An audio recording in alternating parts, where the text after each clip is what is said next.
Hey, welcome back, MobilityWOD. That won't work. Brian McKenzie, you'll notice he's got all his stuff in my garage. It's because he's just moved 3 doors down. So Maybe 6. It's not 4, that. 5. Look, Doesn't I matter. can't count. I've got a new hot tub. That's what matters. True. Look, here's what we're talking about tonight. A lot of times people don't understand the relationship of once we've set a rigid kind of torso construct from pelvis to rib cage to head, what do I do with that? Now look, this is what we tell people before we deadlift, before we're running, all of the same setups. We squeeze the butt, that brings the pelvis into neutral. You can pull up on the pelvic floor there, your rib cage comes down, and now I've set that position. Now what I've just done there is when Brian gets in that good position over here, he squeezes his butt, that sets his pelvic position, rib cage is in and down. I've got all his normal lumbar curves here. Now watch.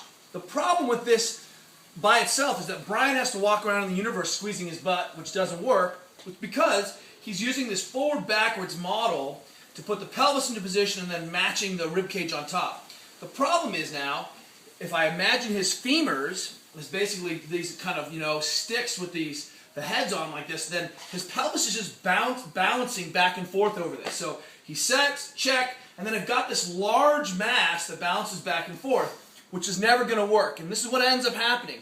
The body identifies this isn't going to work, and it does two things. It either locks off the pelvis in the back, we get kids dumped in the back, we see this internally rotated feet kind of hang in position. Rowers, right? Or we see the common fault, which is to overextend. And by kind of locking the pelvis off, now I've shut the pelvis-hip relationship off, click, and I become stable and end up with man belly, which ain't no pretty thing. So here's the deal. That doesn't work.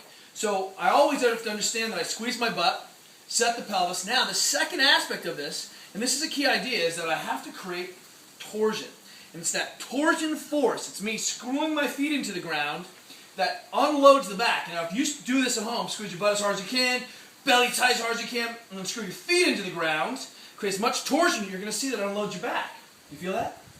Very weird, because what ends up happening is that torsion force at the pelvis basically takes the torsion force of the femurs in the pelvis, make and reestablish a neutral upright pelvic bowl, boom, and then it's much easier to stabilize. So this is the mechanism why we cue knees out.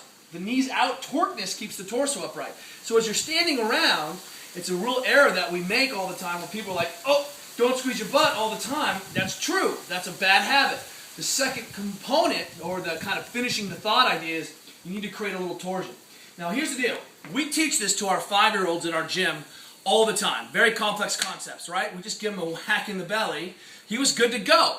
Down here, not good to go. Right? Don't make that mistake when you're coaching. The issue here is that we make sure that our athletes have a little bit of torque on, or a little bit of belly stiffness on, but they don't walk around like they're flexing their cobra hood. Even cobras aren't stiff like cobras all the time, right? They stacked, and then they move around, back up to peak stiffness. The key concept here is that you need to be able to cycle in and out of peak stiffness, but background stiffness in your trunk, maybe 20 to 30%. Same concept down with the feet. I need to have a little torsion going on, not a lot of torsion force. And so a little bit allows me to bring the hip into neutral, allows me to balance and keep my neutral integrated position. You'll notice that when you add this element of torsion, we tend to naturally send the weight into the right position. Brian's center of mass, where he should be loading, is right in front of the ankle and the medial side here. That's his force.